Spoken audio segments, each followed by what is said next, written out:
All right, ready to dive into some history. Today, we're tackling the Russian Revolution. Ooh, a big one. Yeah, but we're going to go deeper than the usual stuff. Deeper. How so? Well, we're starting with a 9th grade history textbook from India. Interesting choice. Yeah, sometimes the basics help you see things in a new light, like how did this huge empire just collapse? What led to that? Makes sense. Plus, this textbook really digs into the whole social and political scene in Russia back then, like the early 1900s. Right. Got to understand the context. Exactly. And it wasn't just one thing that caused the revolution. Right. More like a whole bunch of problems building up. Until it all just, boom, exploded. Totally. But before we get to Russia itself, we got to talk about socialism. Ah, yes. It was a pretty big deal all over Europe at the time. Huge influence on the revolution. So, just a quick recap. What's the gist of socialism?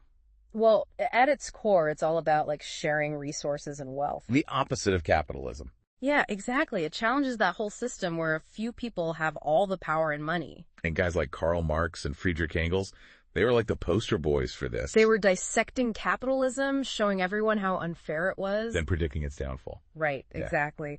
Marx, especially, had this idea about class struggle, the bourgeoisie versus the proletariat. The haves and the have-nots. Yeah.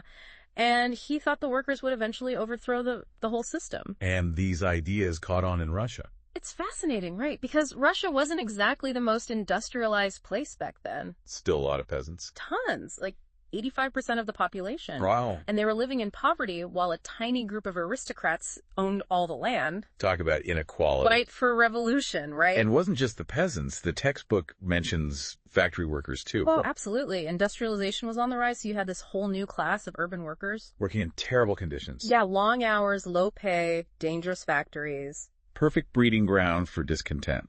Exactly, and they were reading Marx, joining unions, starting to demand change. So you have inequality, angry workers, and this revolutionary ideology spreading. Ticking time bomb. And what was the Tsar doing about all this? Nicholas II, right? Nicholas II, yeah. Did he even see it coming? Well, the textbook makes him seem pretty clueless. Like head in the sand. Totally. Instead of addressing the problems, he just clamped down harder. More oppression. Yep, secret police, censorship, the whole 9 yards. Sounds like a recipe for disaster. It was. And then came 1905 and Bloody Sunday. Oh, right. That massacre. A peaceful protest of workers led by a priest. And the Tsar's troops just opened fire. Just like that. Brutal. Sent shockwaves through the country. Showed everyone what the Tsar was really like. No more illusions after that. And made revolution seem inevitable, right? Yeah, things were never the same after Bloody Sunday. So after Bloody Sunday, things were pretty tense, right? Oh yeah, it was like a wake-up call for everyone. The Tsar, he tried to make some changes. He set up a parliament called the Duma. But that didn't really fix the root problems, huh? Nope, not even close. Too little, too late. Exactly. And then World War I just threw everything into chaos. Oh, man. World War I? What a mess for Russia. Total disaster, right? The army was, totally unprepared. Badly equipped. Yeah, bad leadership, huge losses. And the economy was already struggling. It just tanked completely. And people were starving. Yeah, it was a nightmare scenario. Really showed how incompetent the Tsar was. Totally shattered any remaining trust in the government. So you have all this unrest, economic collapse, military defeat. The perfect storm, you could say. And then, boom, the February Revolution. February 1917, things reached a boiling point in Petrograd. Petrograd, that was the capital, right? Yep, St. Petersburg got renamed. Right. Anyway, there were food shortages, riots breaking out, strikes everywhere. The textbook really paints a picture of this, total chaos. It was, and the soldiers, they started to mutiny. Really? Even the soldiers? Yeah, they were tired of the war, sympathetic to the protesters. Wow, so it was like the whole system was falling apart? Exactly. It was a true popular uprising, years of frustration just pouring out. And the Tsar just couldn't hold on anymore. Nope, he was forced to abdicate. The end of the Romanov dynasty, just like that. Centuries of rule, gone. But abdicating the Tsar didn't solve everything, did it? Oh, no, not at all. So what happened next? Well, a provisional government was set up, mostly liberal politicians. Okay, and they were supposed to, fix everything. Well, they promised reforms, elections, and to get Russia out of the war. Sounds good on paper. Yeah, but they were in a tough spot. How so? They had all these different groups with different demands. Like who? The liberals wanted slow change, democracy, and all that. But the workers and peasants wanted more radical stuff. Exactly. They wanted land redistribution, control of the factories, and peace, yesterday. So the provisional government was stuck in the middle. Totally. Trying to please everyone and ending up pleasing no one. And they messed up big time, right? Oh, yeah. They kept the war going, which drained the economy even more. Like alienated the people. Big time. And they stalled on land reform, which pissed off the peasants. Who were like the majority of the population. Exactly. So basically, they created this opening for a more extreme group. The Bolsheviks. Go. Lenin and his peace, land, and bread slogan. That resonated with people. I mean, who wouldn't want those things? Especially after everything they'd been through. The Bolsheviks were like, we hear you and we'll deliver. And the provisional government was like, we'll get back to you on that. Pretty much.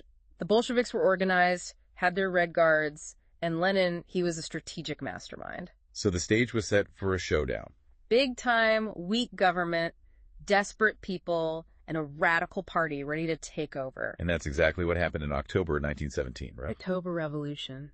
The Bolsheviks launched their coup. Took control of Petrograd. Key government buildings, strategic points, the whole shebang. And the provisional government just crumbled. They had no support from the people, so yeah, they were out. Just like that, the Bolsheviks were in charge. Power shift complete. Crazy how fast things changed. Revolutions happen fast. But taking power is one thing, holding on to it is another. Oh, yeah, the Bolsheviks had a lot of enemies. Internal and external, right? Yep. Other Russians who opposed them and foreign countries who were scared of communism. So what did Lenin and the Bolsheviks do once they were in power? Did they keep their promises?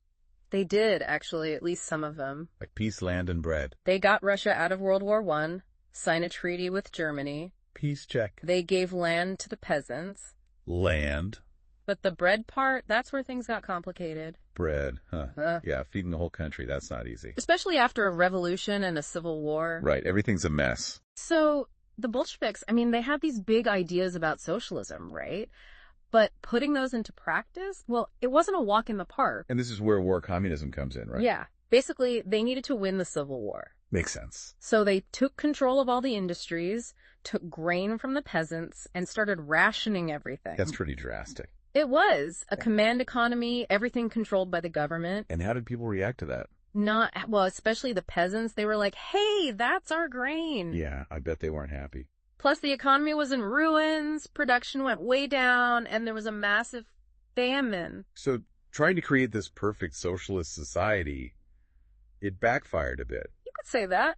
Once the Civil War was over, they realized war communism wasn't sustainable. It wasn't working. So they shifted gears, introduced the new economic policy, or NEP. What was that all about? Kind of like a step back from full-on socialism. More practical. Yeah, they allowed some private businesses, let peasants sell their extra grain, brought back money. So like a mix of socialism and capitalism. Kinda, yeah. And it actually worked pretty well. The economy started to recover. See, being pragmatic. But it also created new problems, like some peasants got wealthy, a new merchant class popped up. Which didn't really fit with the whole socialist ideal, right? Exactly. It was this constant balancing act, trying to fix the economy without abandoning their ideology. Sounds tricky. And then Lenin died in 1924, which made things even more complicated. Power vacuum. You know it!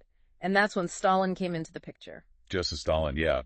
Things took a dark turn there. Yeah, the textbook touches on this, the purges, forced collectivization, the gulag. Scary stuff. Millions died or were sent to labor camps. A stark reminder that revolutions can go horribly wrong. Even with good intentions. Exactly. Power corrupts. Absolute power corrupts. Absolutely. Man, this whole Russian Revolution thing, it's a lot. It is. It's a complex story full of hope and tragedy. Yeah, it starts with these high ideals of equality and justice.